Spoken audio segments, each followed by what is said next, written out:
नमस्कार सारे आत्मसाधकों को। नव वर्ष हम उसको पाश्चात्य बोले चाहे देश का बोले, मगर दुनिया भर में नया साल इसी दिन को मनाया जाता है। धर्म के अनुसार बहुत सारे नव वर्ष मनाए जाते हैं। हर धर्म में, हर रीति में, हर रिवाज में और हर प्रदेश में कोई न कोई एक नव वर्ष की गणना की जाती है। मगर नव वर्ष वो होता है जहाँ पे हम जीवन का आरंभ करते हैं, जहाँ पे जीवन का चैतन्य के साथ हम जुड़ाव करते हैं, जहाँ हमें विश्वास होता है कि हम बदल सकते हैं, हम अपने आप को बदल सकते हैं, अपनी सोच को बदल सकते हैं, अपने दायरे को बढ़ा सकते हैं और कहीं ना कहीं अपने अंदर के छुपे उन गुणों को पहचान सकते हैं जो हमें फलीभूत कर पाएगा अपने जीवन के साथ जुड़ने के लिए। दैविक रीति,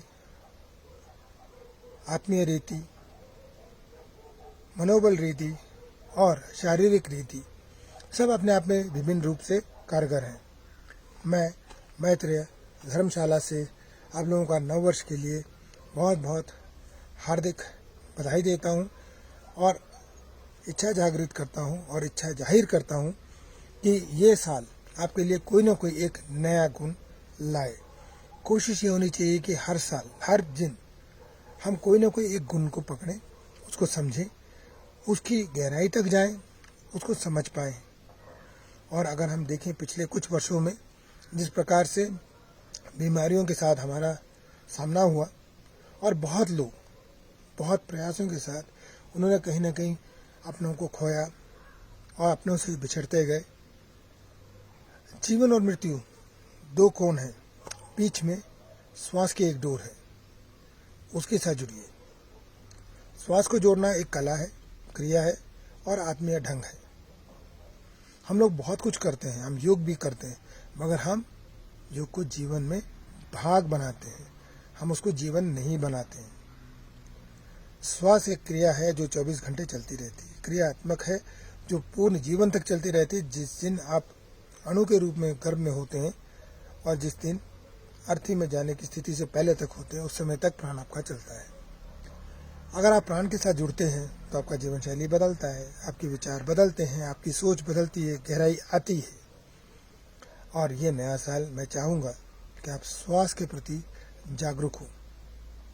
जब आप श्वास के प्रति जागरूक होंगे तो आपको आत्मीय बल मिलेगा, जो आत्मीय बल आपको दृढ़ता देता है और एक विश्वास देता है कि कोई भी बीमारी क्यों ना हो, कहीं ना कहीं हमारा आत्मबल हमें उसको डट के मुकाबला करने में मदद करेगा। मैं यहाँ पे 5 डिग्री सेल्सियस पे खड़ा हूँ और ये प्राण ऊर्जा है और प्राण शक्ति है जिसके कारण मैं यहाँ पे इस स्थिति में खड़ा हो सकता हूँ। मैं शून्य में भी इसी स्थिति में खड़ा मिलूंगा आपको। ये वो स्थिति होती है जो प्राण के साथ जुड़ने के बाद आपके अंदर जागृत होती है। जैसे हम मानते हैं कि बहुत प्रकार की अग्नि होती है, उसी प्रकार से एक आत्मीय अग्नि भी होती है जो प्राण के साथ जुड़ती है।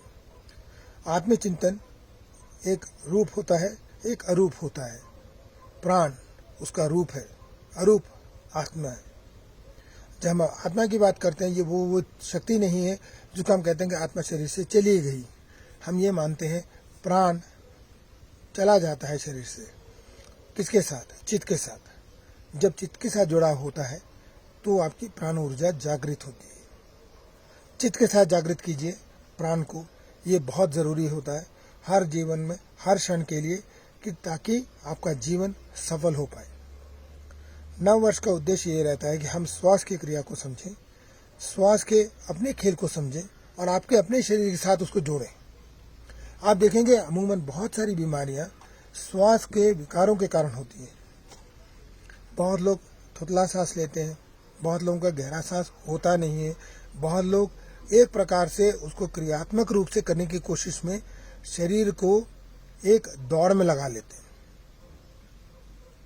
श्वास एक क्रिया होता है जो अक्रिया पे जाके खत्म होता है। मुझे उस अक्रिया को समझना है, तब मैं उस क्रिया के साथ अपना पूर्ण जीवन बिता सकता हूँ। श्वास लेने की एक कला होती है, श्वास भरने की एक कला होती है और सांस छोड़ने की एक कला होती है।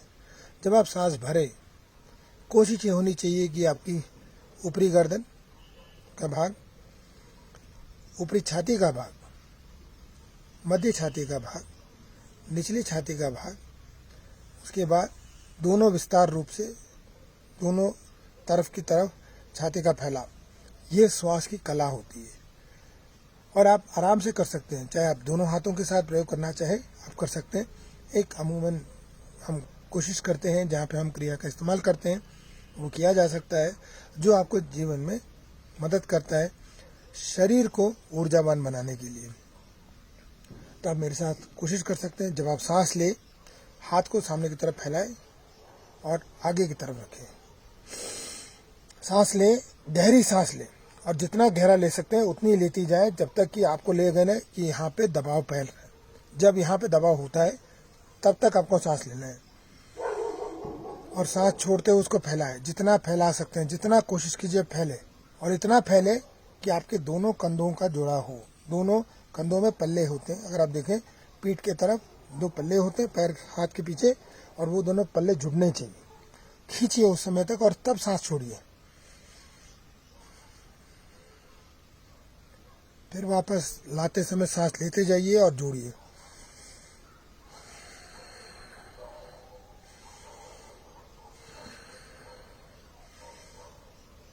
और उसके बाद नीचे जब जाएं तो सांस छोड़ेंगे और हाथ ऊपर आते समय दोबारा सांस लेंगे। ये क्रिया को आप दिन में 10 बार कीजिए और हर एक, जिसको हम राउंड कहते हैं या एक क्रिया कहते हैं, वो 10 की क्रिया एक राउंड में आती है।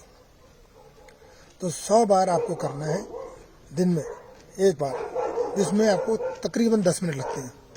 वही क्रिया आप दोबारा कीजिए शाम के समय 10 मिनट के लिए, तो आप देखेंगे आपकी शरीर की ऊर्जा बढ़ेगी, शरीर की गर्मी भी बढ़ेगी।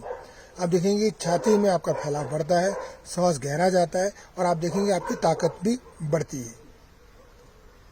मैं Maitreya Atma Sadhana Kendra, soul searchers, UCSRD, Maitreya school of wisdom की तरफ से आप सबको नव वर्ष की बहुत बहुत शुभकामनाएं प्रदान करता हूं।